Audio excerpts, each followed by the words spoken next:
What's good, YouTube family? It's your boy Adrian back with another video. I'm gonna go ahead and get straight into this video. So, while I was in the situationship with the narcissist, I was triangulated just about everywhere and just about with anybody that I could be triangulated with.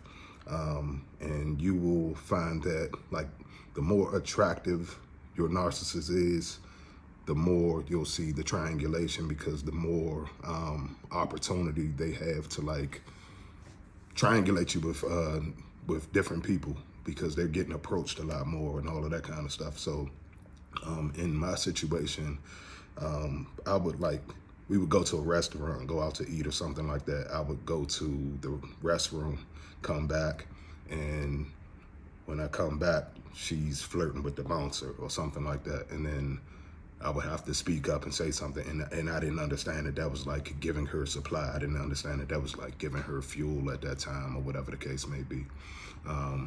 And she just enjoyed like triangulate me or putting me in the middle of like situations where I would have to like stand up and prove that, you know, I had love for her, or I would fight for her, or that kind of thing. But I learned years and years and years ago, like, if you want to be out there moving like that, do your thing. I'm not gonna fight for you in that type of capacity. Now, my wife, if you disrespect my wife or my kids, or you know, my mother or something like that, then that's a different story. But you know, I just learned at a really young age that when a woman moves like that, yeah, you don't fight for that type of stuff, because if they want to be with you, they're gonna be with you. So that would happen at like different restaurants, different like everywhere, like anywhere we would go, I would find myself seeing her kind of either flirting with somebody or seeming like she was trying to put on a show for somebody that was in the room.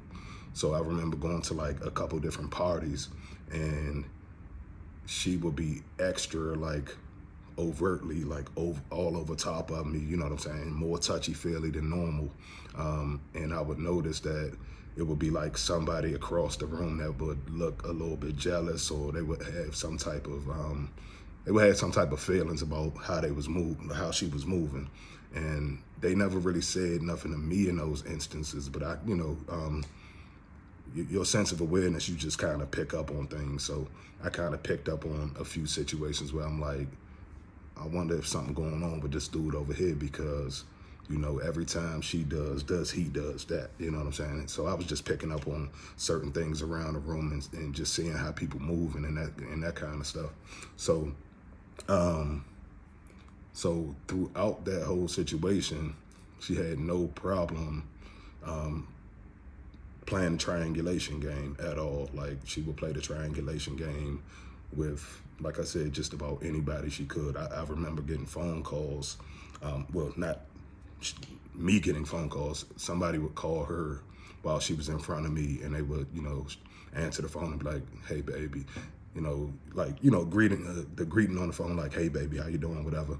And she would make sure she was close enough to me where I heard that. And then if I asked about it, she would play it off like, "Oh, nah, they didn't say baby. Nah, they didn't," you know what I'm saying? So it was always like some type of little game or whatever. So it's like, I know what I heard. Like, you know what I'm saying? Like, you're standing close enough to me, and you had the volume on the phone loud enough so where I can hear everything that you're saying, really. So, and I kind of felt like she was trying to make me jealous. So I just know when a woman starts to move like that and trying to make you jealous and all of that kind of stuff, that's a red flag. So I never really cared about that kind of stuff. Like, not that I didn't care about it, but I wasn't going to feed too far into it and lose my mind in that situation, because I felt like she was playing games, you know. So, so then the discard came.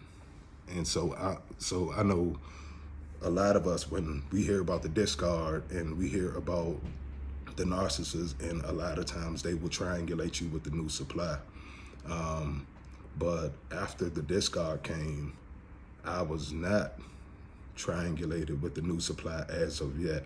I'm not gonna say it's not gonna happen, but I'm about a year and a half, 2 years out, and the new supply has been silent. Now, the narcissist in my situation, she ghosted me, and of course, like, you gotta think about it. Like, if you ghost somebody and you're not, like, you pretty much ghosted somebody for no reason, after you had a child with this person, and you're not really telling your moves and all of that kind of stuff, but you're not showing any interest of like, oh, I want to be a family with this person. So you already know that they got somebody in the background, but they hiding this person. And it's like, why are they hiding this person? So like, why are they hiding the new supply? So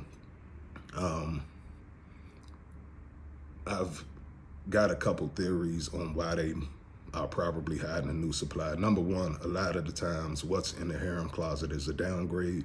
So if they reach back and grab something that's less than you, of course they're not gonna flaunt that in your face and put that in your face. Number two, they may not have locked the new supply in as solid as they wanted to. So they still kind of on the hook with the new supply, and they still kind of in the love bomb. Number three, it's the storyline. Like, the storyline isn't going to look good, especially like in a situation where you have a mother that just gave birth to a brand new child, and now she is off to the new supply already. So when you, like, the family of both sides, the family of both parties involved are going to be looking at the narcissist like, wait, you know what I'm saying? Wait a minute, like, you literally just had a baby with this guy over here, and now you're with somebody else, and there really was no explanation for it. But what the narcissist did, of course, is they're going back and smearing your name, so they're getting in front of that story. So, like I said, yeah, usually it's like they have downgraded and they have gone to something that they know if they bring that person around you, it's like, it's gonna be laughable. It's gonna be like, man, get out my face, both of y'all stupid. You know what I'm saying? So they are kind of embarrassed, I guess. Not necessarily embarrassed because they don't really care, like, as long as they're getting their supply. But they know that they can't bring this person around and use them as like triangulation and bait to say, oh yeah, look what I got now, because you're looking at them like, yeah, okay, you know what I'm saying? And then, like I said, they are trying to maintain the storyline. So they're trying to maintain the storyline of being a victim, and they're trying to maintain the storyline of you broke up with them and they're single and they're so hurt and heartbroken and just distraught that you left them. So everybody, like all the flying monkeys and all of that kind of stuff, will look at the situation and they'll look at it like, oh, well, you was just a dirtbag. You just left that girl like it was nothing. You know what I'm saying? And they're literally falling for the play. And I can't believe like how stupid some of these people are. But the narcissist is definitely over there enjoying themselves. They're love bombing and probably already in a devaluation stage. They probably already had 8, 9, 10 other partners and all of that kind of stuff. And I'm just at a point where I am learning and growing in life, and that's what my focus has been. So that's my video, y'all. I just wanted to talk about that because I have seen a few topics or a few people talk on the topic of why the new supply is missing, or why they are hiding the new supply. So that's my video. Y'all hit the subscribe button, hit the like button. I salute everybody. Thank y'all for the continued channel growth. We are getting up there. I think the last time I checked, it was like 151 people. So 151 people in just a little over 30 days. I think that's a fantastic job, man. I appreciate each and every last one of you guys for all your support and help. And like I said, if you guys ever want to reach out to me, you can Gmail me at eradicatingnarcs@gmail.com. I know a few of you guys may have, want to get on and do some topics. Like I said, I want to go live and I want to get to know a few of you guys. So if you guys don't mind getting on the channel and telling your story, or telling, discussing a few of the topics on narcissism, go ahead and get in the Gmail and let me know, so we can go ahead and start trying to set some of that stuff up. I am not at the place where I'm going live just yet, but I will be soon. So salute to the gang. Love you guys. I'll talk to y'all later.